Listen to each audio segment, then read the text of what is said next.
But anyway, yeah, I'm very happy with it. So anyway, let's go ahead and talk about the AMA. Okay, so, all right, let's go ahead and talk. Let's do it. 3K. Thank you, Harry Phil's Lament. Thank you for being a member for as long as you have as well. It's been a wild ride. So let's go ahead and start. First one. What's the model you own that you like the most for aesthetics, and can we see? This was asked by Ulysses, and I got a couple different answers for this one. Let's.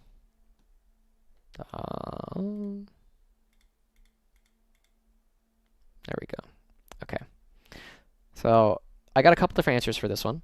So the first one is a model that I don't think I've played since the codex came out. And that is my Lord Solar model. So this is what I use. Ooh, something sticky under here.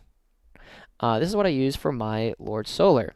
It is a samurai on a horse that I have put on like a little cliff with a river. And I'm not like the best modeler or the painter or anything, but a lot of my stuff has like a feudal Japanese theme for a lot of it, and I kind of miss playing this model just because I think it's cool, and I just don't get to play it very often because it's not very good right now.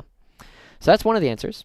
The other one that I have is probably the model that I've put the most time into, and this is one of my Rogel Thorns that I've been playing for a while. I played it in 9th edition as well, and I call this one the Black Tiger because it has black tiger stripes.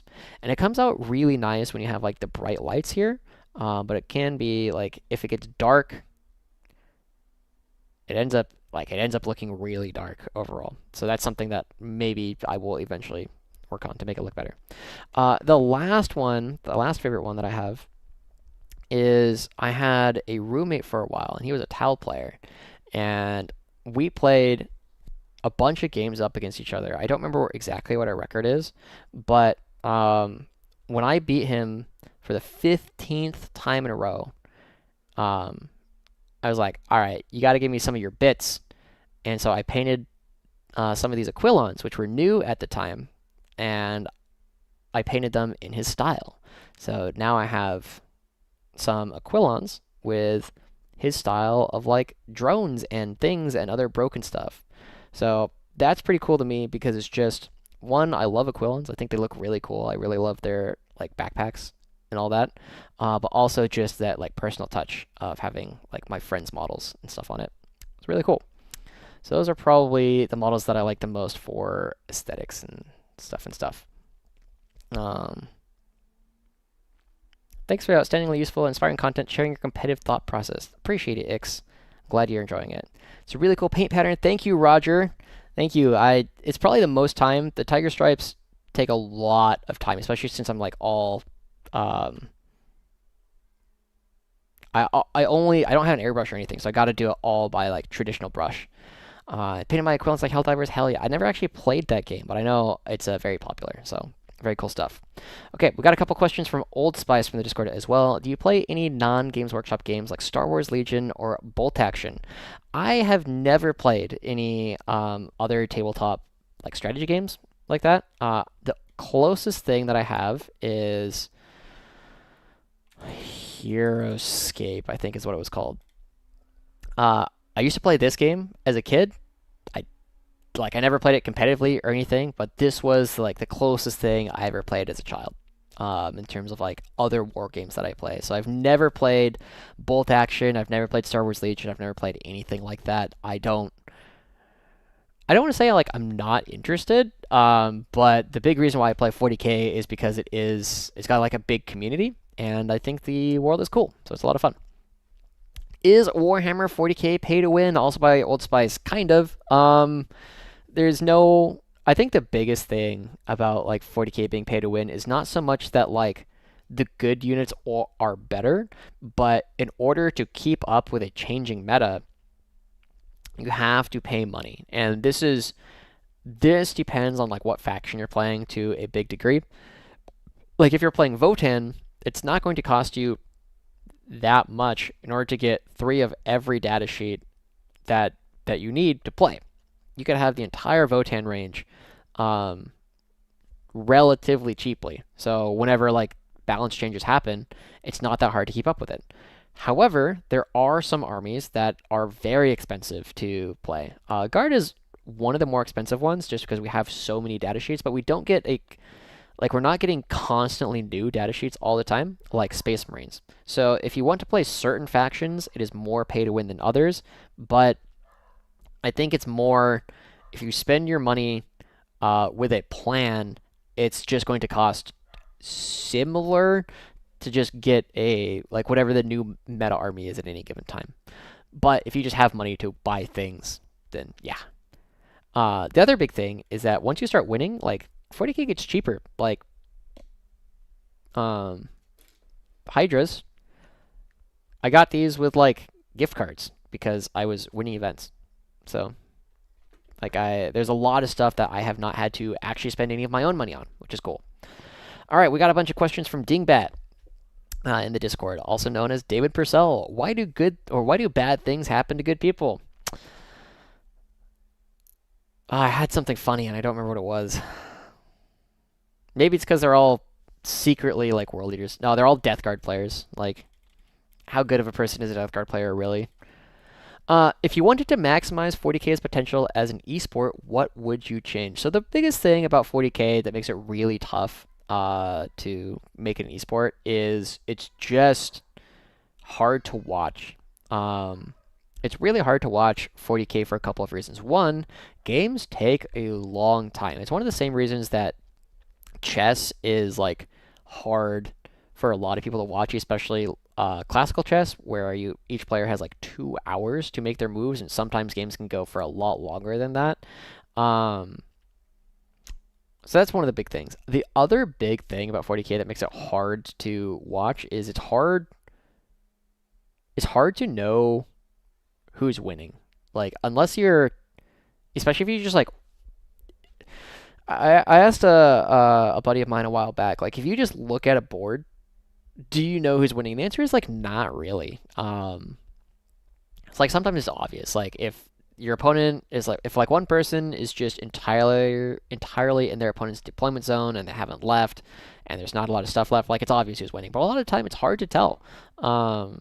So I think that's one of the biggest things. So if I wanted to change it to an esport, the biggest thing that I would be looking to do actually has to do with how events happen. And I would love if we could do more invitational events. And get something like a company like Beyond the Summit in order to stream a couple of games going on at the same time, where you can go like watch one game at a time, or you can have like there's a stream where you can like see each game happening live, but there's like decent production quality. And of course, we can't do the thing where GW just like doesn't mic up their players. Like just having the commentators is important, but more importantly than that, we need to also hear the players sometimes so we know what's going on. It's Pay to be Finned Down by James Workshop. Bridgehead is the new meta. Get 12 boxes of 5 Scions. Oops, nerf Scions are out. Good luck buying all the next new thing. Yeah, that happens as well. I have a bunch of 3D printed Scions that are just not painted right now.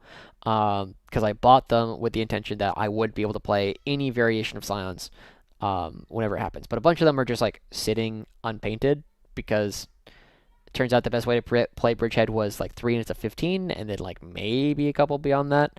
But I have like 90 Scions. No, I have like 60 more just like sitting in boxes ready to be assembled and painted. Okay. Do you think it's concerning when people have a first name as their last name? Well, I have 3 first names. My middle name is Nicholas, so Joshua Nicholas Howard. So, yes, I think it's very concerning just in general because you never know what they're really thinking at any given time. What's the best piece of 40k lore content? I don't know if I'm the best person to answer this one. I mostly just watch. So, my biggest, probably the YouTuber that I'm the biggest fan of these days in terms of 40k lore is Sandman of Terra. He does a lot of cool deeper dives, and I feel like ever since Luton started going on his like more philosophical rants about the lore, I've been less interested in that kind of content. So Sandman of Terra, if you like that kind of stuff, if you like lore, I would definitely recommend tuning into that. Are people who say pop instead of soda deranged, or are they all part of a secret government psyop? I actually grew up saying pop, I think. I feel like at some point I switched over to soda, and I don't know exactly when. So it probably has something to do with like being deranged. Maybe I've gotten healthier as I grew up. When you get injured beyond repair on a future battlefield, which dreadnought chassis do you want us to intern you in? I feel like Redemptors are cool. They're -1 damage, so I'm going to go with that one. Okay. Now that people have had a few years to adjust to 10th, do you think that 40k will re-simplify again for 11th edition, or will we get more granular in 11th edition with weapon costs, points per model, etc.? Uh, I I hope it will get more granular again. I think in general 10th is pretty good in terms of like the shell of the game, but there are a couple things around the edges that I think are pretty big issues. The biggest one for me is the way that bracketing works. So bracketing, if you've played previous editions of 40k prior to 10th, it depends on like how far you're willing to go back, but it used to be like you could lose individual weapons and like really far in the past. But in 9th edition, when you got to I think it was half wounds, you would go -1 inch move and -1 ballistic skill weapon skill, and then when you were like below a third or something, it was -2 ballistic skill, -2 inches move. Whereas in 10th edition, being -1 to hit means that it doesn't stack with being like in combat. It doesn't stack with stealth or anything like that. And so the fact that being being tagged and being at 1 wound are basically the same thing means that it doesn't matter, right? You are still basically full effectiveness when you're at 1 wound, and I think that's one of the biggest things I hope changes. I think there should be some weapon costs. Like, I don't think we should be paying weapon costs for like infantry, but I think for things like a Rogel Dorn or a Lehman Russ or a Land Raider that have like a bunch of optional guns, I think we should be paying for those a little bit more. Because there were times, especially in 9th edition, where I would be like, I don't want to, or I do want to keep these plasma guns on the tank, but I would rather have the extra like 10 points in order to bring an entire another unit. And I think having a little bit more of that freedom would be really good. So I hope it kind of goes just a little bit more complex again. What's up, Mad Larkin? Thanks for stopping by. I enjoy 3D printing now. I built 3 to 5k fantasy armies before they cancel fantasy, so I buy some Cheetah boxes like the Krieg box, but I'll never go all in and get burned like that again. Totally fair. I 3D print a lot of stuff. We'll talk about that a little bit more in just a moment. Will you do a chat builds your list TTS battle stream? Steel Spider. Sure. At some point. Like, I don't know when I would do that.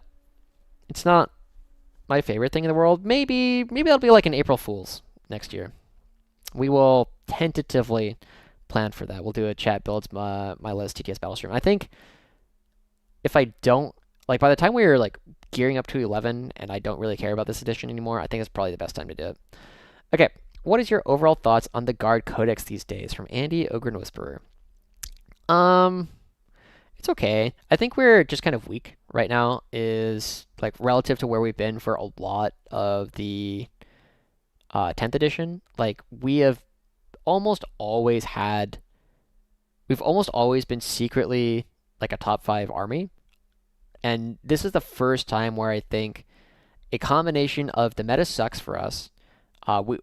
We don't just get blown out like some armies do. Like, some armies just have no play into the Knights meta. We at least have play. We have like a 40-ish% win rate into the different Knights, and probably against Death Guard as well. But I think we are at a point where I want an internal rebalance of our codex so I can play other units. I feel like every time I'm building a list right now, there's 2 things happening. One, I'm building a list that I played like a year ago in the index, but it's just missing like 200 points of stuff. Or I'm just building the same list over and over again because like Lethal Hits is just so good that you need to really justify playing anything other than a lethal hits combined arms detachment. So it's just like I'm getting a little bit bored with it. This is probably my biggest thing. I want to play more mechanized. I'm looking into playing some more recon. but I'm just a little bit bored with the playstyle right now, just because we've been doing it for so long. If Guard were to get a new tank and a new infantry character, what would you like to see? So for me, if we were to get a new tank, new tank, I think one of the things that I would really, really like is honestly, hmm, new tank.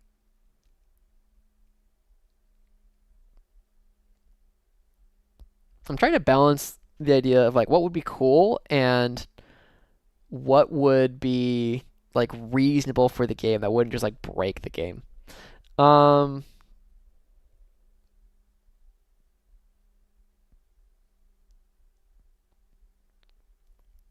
because I feel pretty happy with the options that we have right now. Like we have.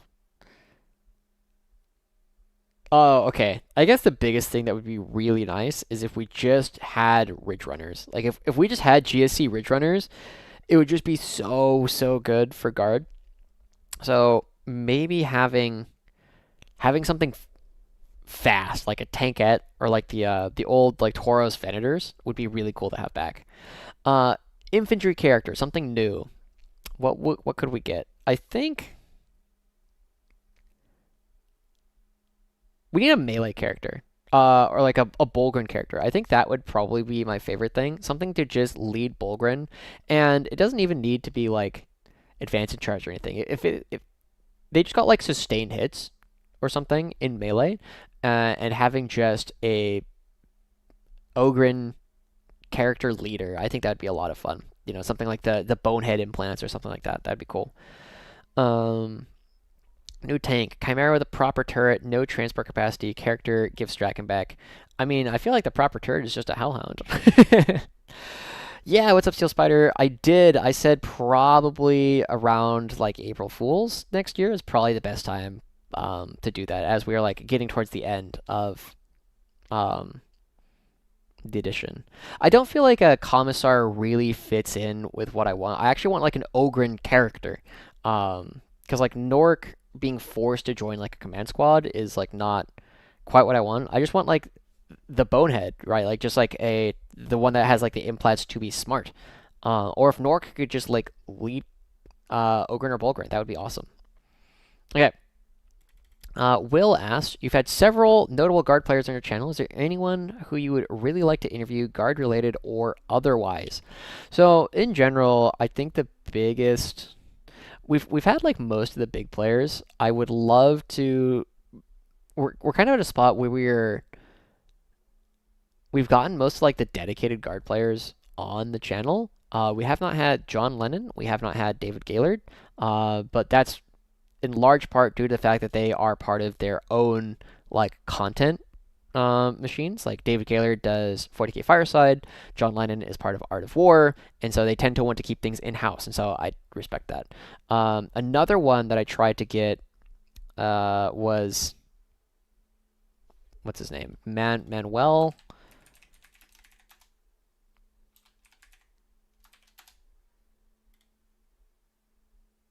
Um, what was his name?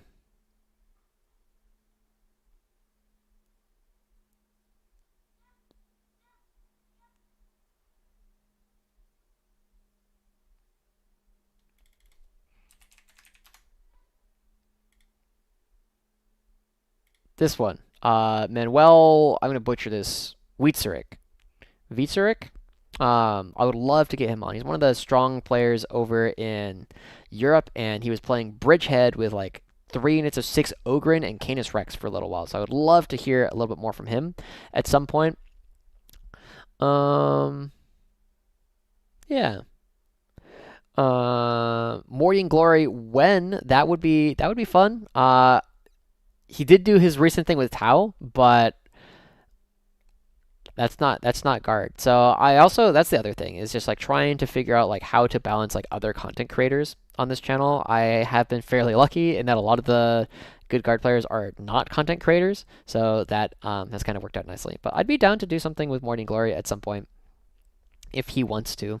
But I think the biggest thing that I'm trying to do with like the interviews right now are the barrier is you have to win or you have to do very well, and you have to be doing something that like no one else is like really doing. So I have another one coming up in a couple of days with Ken Bush, the guy who took 2-3 Rogel Dorn commanders to the most recent Tacoma Open, and also brought Canis Rex and went 7-1. So yeah, that's the next one. I have seen MG pop into the stream sometime. He has said things, which is always cool. I always appreciate when people pop on over. Okay. Why haven't you read Gaunt's Ghost yet? So in general, I like 40k lore in general. But the I read like what's his name? Military sci-fi author. What's his name? There's a famous one.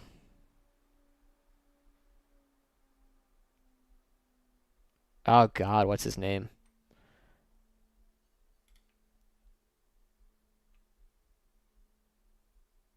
Oh God, Tom Clancy. I've read a couple of this guy's books in the past, and my biggest thoughts is in general the books that I enjoy reading and the books that I enjoy hearing about are not the same. So the most recent book that I read that I really enjoyed, is it somewhere handy, was it's called Babel. Um, Babel. Babel by R.F. Kuang. And this is a book that is... It has a lot to say. It's the general premise of this book is it's similar to Earth, but the biggest difference is that in this version of Earth, if you have a piece of silver and you translate, or you have like two words on the other ends of pieces of silver, you can get some special effect because something is always lost in translation, and the silver gives you whatever that thing that is lost in translation back. And it's a it's very focused on colonialism, and it's really cool. And I really enjoy books that have a lot to say. And in general, the last 40k book that I read was The Infinite and the Divine. And it's generally regarded as like one of the best like 40k books, and I thought the first like half of it was pretty fun. It was pretty funny to like listen to Trazen and Oricon like fight over whatever. Is it based on the Tower of Babel? A little bit, like yeah, like not really. Like the actual Tower of Babel has very little, as a lot to do with colonialism and Oxford University. Um, but The Infinite and the Divine, as fun as it was, had nothing to say, right? It was mostly just, look, 40k, it's cool. And to be entirely honest, there's a big fight at the end of Infinite and the Divine, if you haven't read it. There's a big fight. And that was my least favorite part of the book. I did not care about the fight at all. And that's the biggest thing about like reading a lot of 40k and other like military sci-fi is it's not for me. It's not the kind of book that I want to read. I want to read stuff that has stuff to say. Every now and then I'll read like a Pulp Fiction, but it's mostly just like as a palate cleanser that I will read from time to time. Yeah. Ghostmaker single-handedly got me into Warhammer when I was like 11. Picked it up from a Goodwill, and I often come back to the Gaunt's Ghost series. I will if I can find it cheap. Try and pick it up. Thanks for stopping by, Tired Sherpa. Looking forward to talking to you later this week. I will try it at some point, but my expectation is that it will be fun. I'll read one every now and then, but it'll probably be like every like fifth book or something that I get to. I like reading this Caiaphas Cain books. I have heard that they are a lot of fun. Yeah, genre fiction isn't for everyone. I definitely think it is. Yeah. I think if there are books in the 40K like library that have a lot to say, um, those will probably be the best ones for me. So if you guys have recommendations on ones that like have a lot to say, let me know. Military sci-fi trait Old Man's War by John Scalzi. I have heard that it's good. Old Man's War. This is the one where it's like old guys have to go fight or something because like you have to preserve children or something. Stuff that. Anyway, I'll add this to the stuff. Things I'm looking to try at some point. Trevor Riddell, buddy, keep up with the content. Here's another filthy Eldar Xenos on me. I appreciate it, man. Thank you so much. Couple of weeks ago for the birthday stuff, and I appreciate you stopping by as always with the super chats. They're never expected, so I really appreciate it. So I hope you're having a great day, man. Speaking of, I have another question from Deej. Can I borrow $20? No. I got another one from Clay. What got you into Warhammer? So when I was in high school, there was a couple guys I was in high school band. I played the drums. I did the drum line as well, so I was in marching band. And a couple of guys in the band I think I was in my sophomore year of high school. Maybe it was junior year of high school. Started playing 40K. And my friend's mom was like, Josh, I think you would really enjoy this game. And so I looked into it, and I was looking into all kinds of stuff, and I saw like all kinds of old models, and I was like, okay, this looks pretty fun. Like, you got like elves and guys, and there weren't dwarves at the time, I don't think, but you got all this stuff in space. And at the time, I was really torn. Do I want to play Eldar or do I want to play Guard? And I asked my friends who had already been playing for a little while, and one of my friends told me about Guards, like, don't play Guard. They still use bullets. And I was like, that's awesome, because he was a Tau player. And the big thing for me as I was like looking into it, there's three models that I really loved. It was the Swooping Hawks, the old Swooping Hawks, the old Rough Riders, and the old Sentinel. And the biggest thing for me that like got me into the Guard was, I could play anything else, but the idea of I'm going to charge the horrors of the universe on a horse with a stick, that's the army I want to play. So that's why I've been playing Guard ever since. I stopped for a long time because I was an awkward high schooler and didn't really know how to make friends.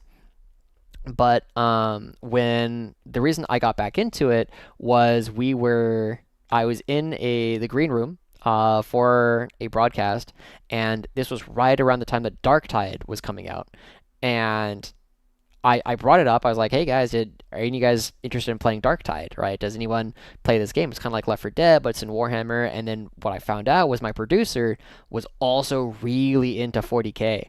And he's a fantastic painter. He used to do a bunch of commission painting.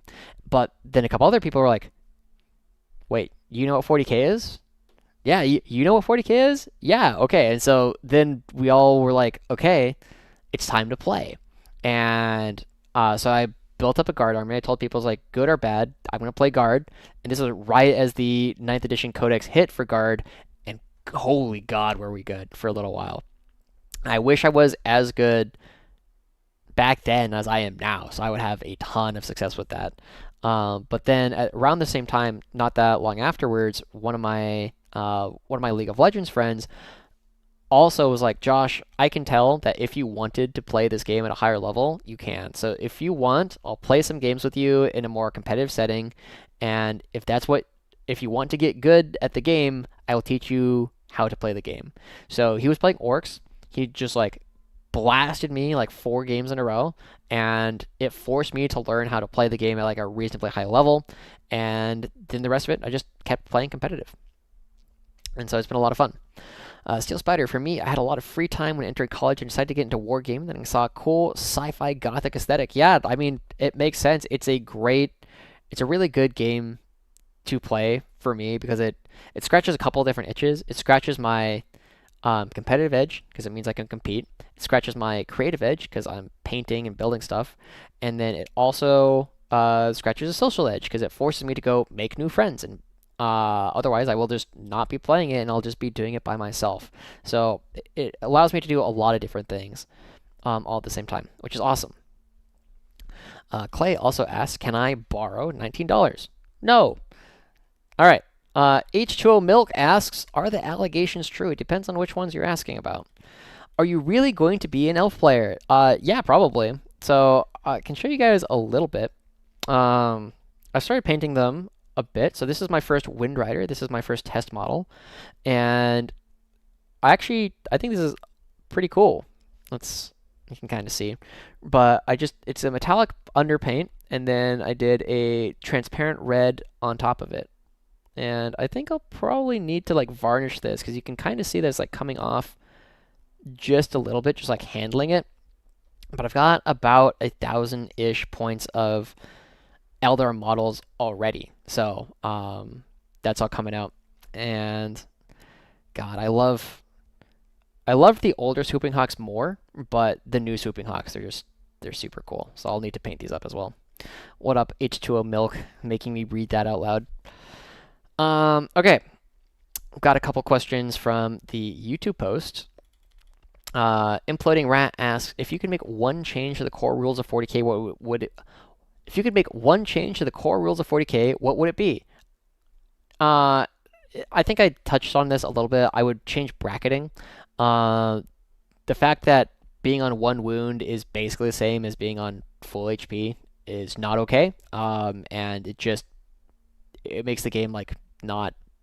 It just means that the game becomes incredibly swingy in ways that it feels like it shouldn't be, in ways that it wasn't in previous editions.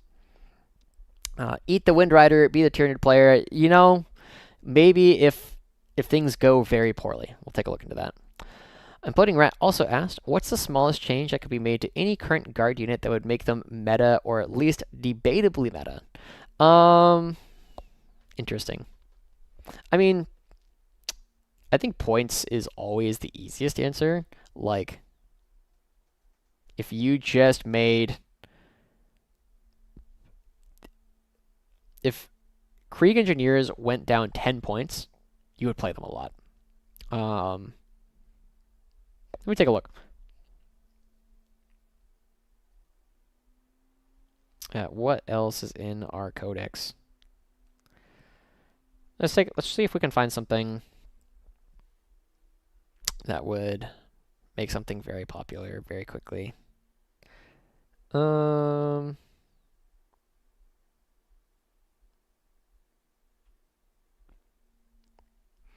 all sees play. Death Strike would, it just needs like a points change, a rules change, a weapon change, and it'll be fine. Oh, Hydra. If this went down 10 points, that would be all over the place. Because at that point, it's just really, really efficient. Oh,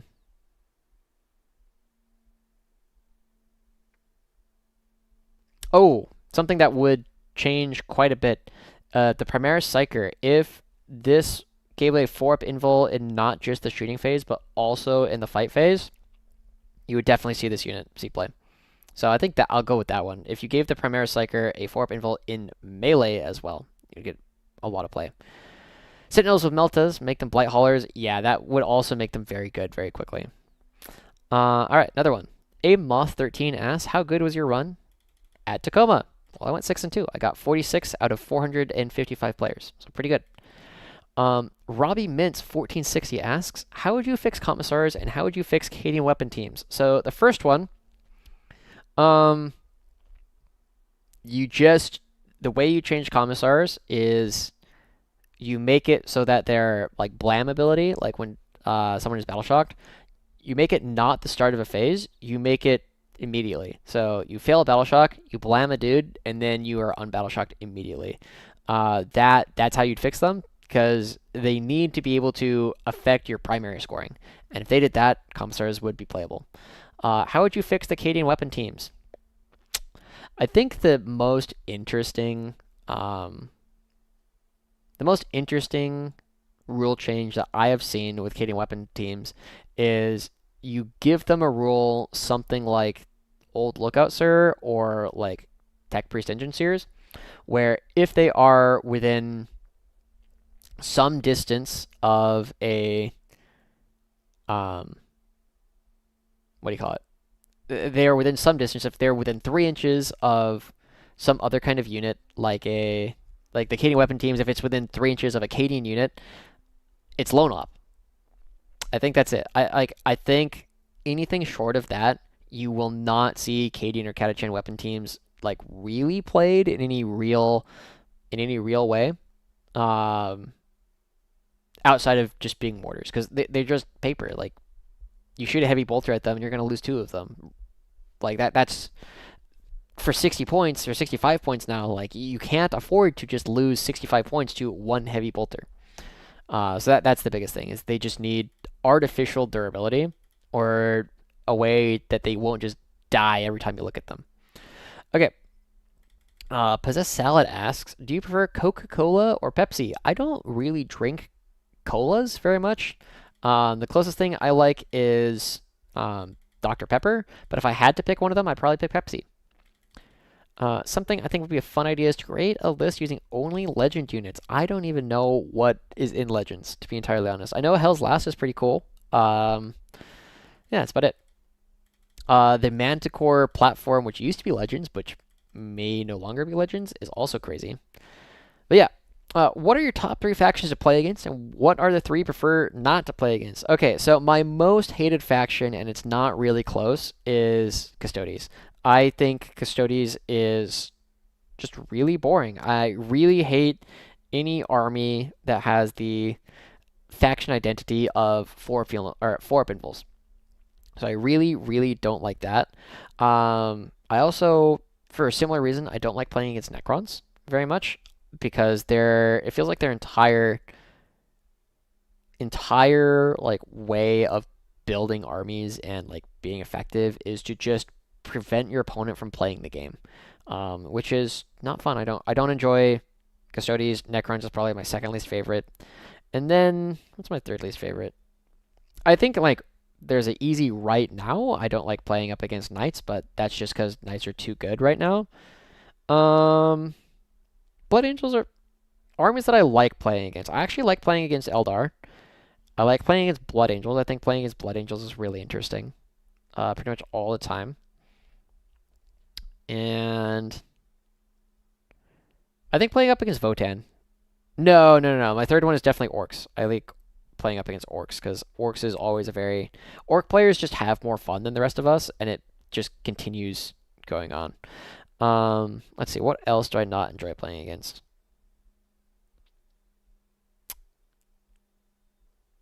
Yeah, I think GSC is one that I don't really enjoy playing against. Luckily, it doesn't happen very often. How do Necrons prevent play? So their whole thing is, one, they have a lot of 4-up invulns. I hate 4-up invulns in general, or at least like the prevalence of them. And so Necrons have 4-up invulns on basically all the units that they take right now. And the other thing is just Awakened Dynasty is some of the most miserable bullshit to play against because they're just like, oh, you shot me? Okay, well, now I'm going to res 4d3 models. And, oh, you killed my character by precisioning it out? Okay, 1 CP, it is back. And I really, really don't like that style of gameplay of, hey, you did a thing? No, you didn't. That's just not fun. I don't really enjoy that gameplay loop in general. But the flip side, like, Orcs, Blood Angels, and Eldar, like, I don't find Eldar frustrating in the way I think a lot of other people do, because Eldar are like, hey, I'm going to play tricks. It's like, can you stop me from doing the tricks? And the answer is a lot of the time, yes. So, in general, I think the Eldar player just has to be really good. In order to play, which is one of the reasons why I'm interested in playing them. Mirror matches, I think, are a lot better now than they used to be. Back when you had endless reinforcements, I thought the mirror match was really miserable. Now I think guard mirror matches are totally fine. Yeah, I don't mind guard mirror matches anymore. What do you think of mechanized ratlings? They're fine. the +1 to wound, like hop out, hop back in it's fine. I don't think it's good enough to like build a strategy around, but like one Chimera running around with that is, or like one Taurox, just like using it to scalpel off parts of your opponent's army is like it's good enough to include. Okay, Harry Phil's Lament. If you're still around, if your Warhammer tournament career was a book, movie, or song, what would it be called? Hmm.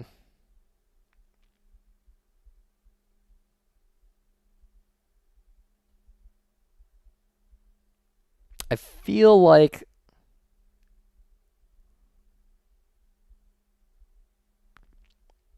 if it was a book, it would be like Big Fish, Big Pond, something like that.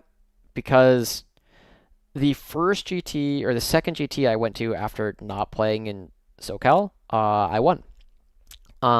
Which is one of those things where like I knew I was getting better. I knew that I was figuring out more and more of the game down in SoCal, but SoCal is just such a stacked region. There's just so many good players in close proximity to each other that just being a top 1% player is not enough to win GTs with any regularity. Um, so I think that's the biggest thing is just trying to find a way to by moving to a smaller pond, which is not saying like the Pacific Northwest is bad by any means, but just because SoCal is so stacked, there are so many top players in close proximity to each other. Um, I think that's the biggest thing for me. What unit faction makes you the saltiest when you play against them? Necrons, again. I think I kind of touched on this, but Necrons and Custodes are just really not fun to play against. I really don't like games that are just roll dice. And I feel like Custodes is one of the worst offenders at this, or it's just, you just roll dice at each other. It's like, oh, I lived, you lose. Yeah. Um, what is the most slept on guard unit currently? Interesting.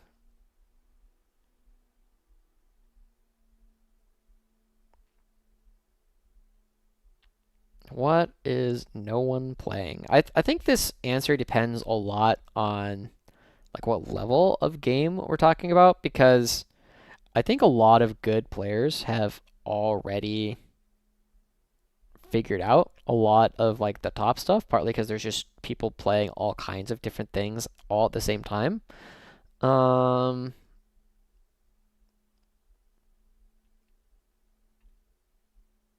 hmm. But I think the unit that more people should be looking to play more often is definitely Aquilons. Because I think Aquilons just, they're good, right? Like, they aren't going to single handedly win you games very often, and they're not as good as Kazarkin, but they just create a threat in a way that nothing else in our army does, because it can get to places that nothing else in our army can, and the fact that it's a good reinforcements target just means that you get two of them. And so you just like dangle over your opponent's head, like, I have 6-inch deep strike. I can be anywhere I want, whenever I want it. Later on is really, really powerful. And I really like, if I have points for Aquilons, I would love to be able to put them back in more lists. What is my hottest take? What is my hottest take? I generally don't have very hot takes in general. Mostly because like things that I don't know about, I just let like top players tell me and just kind of go from there. Hottest take.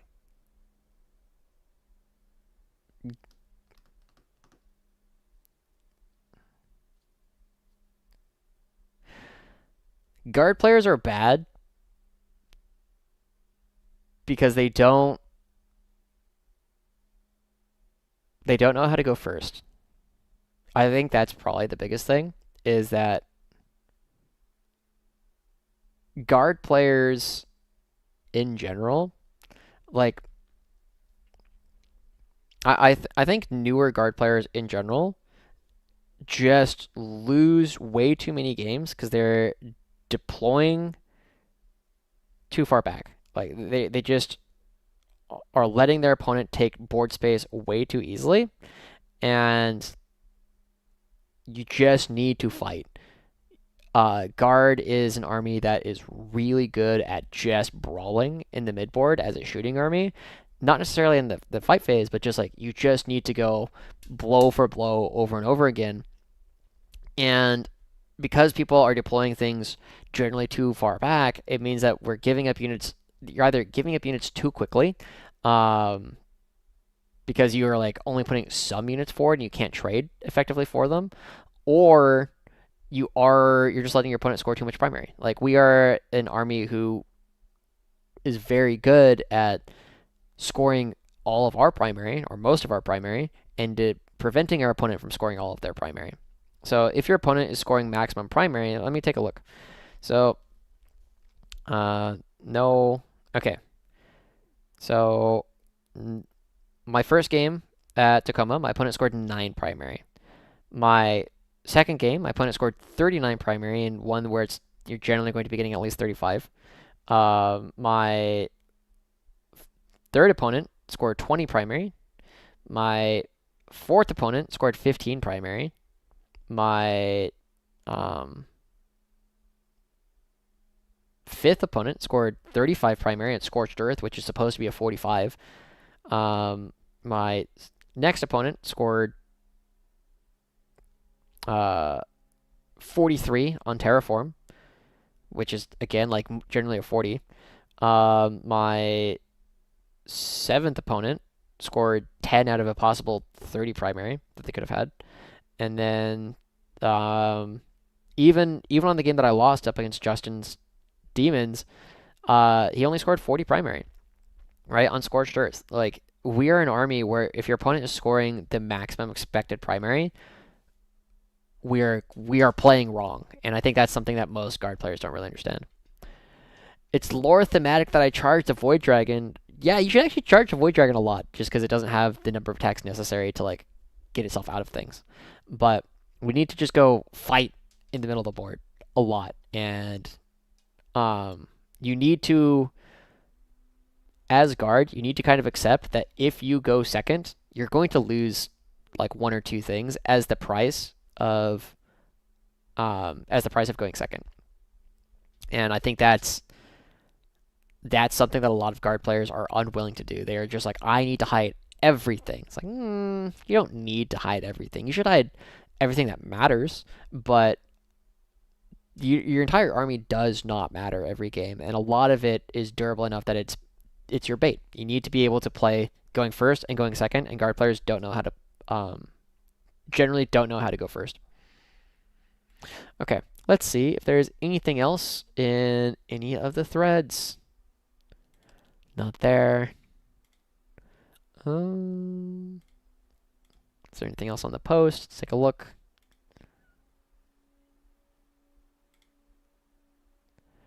How'd you fix? Cool. Well, that is that. What should I do if it's first? Or what should I do if it's search and destroy and I'm facing against Vanguard Onslaught Tyranids?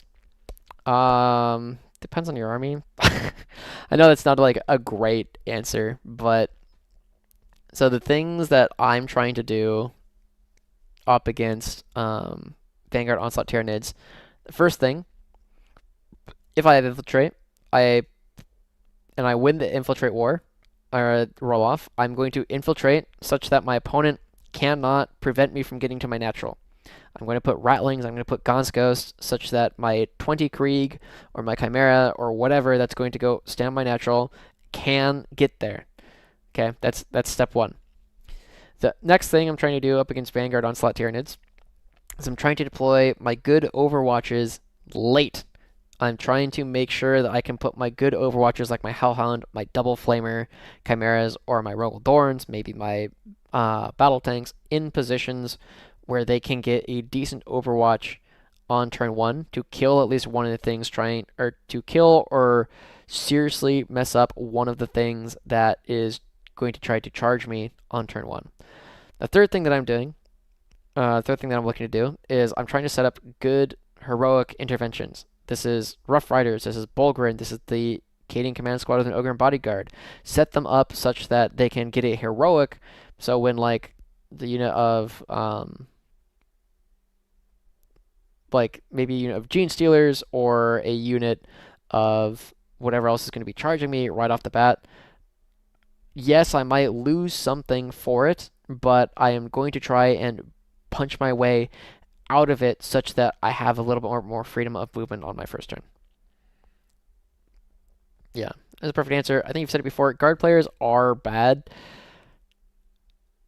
I don't think guard players are worse on average than like most factions. I think there are some factions that are very naturally just going to be better at the game. Like on average, your Drukhari and Eldar and GSC players, they're better than your average guard player just because they have to be. Like if you just play those factions and you don't know what you're doing, you're just going to lose the game, and it's not going to be close.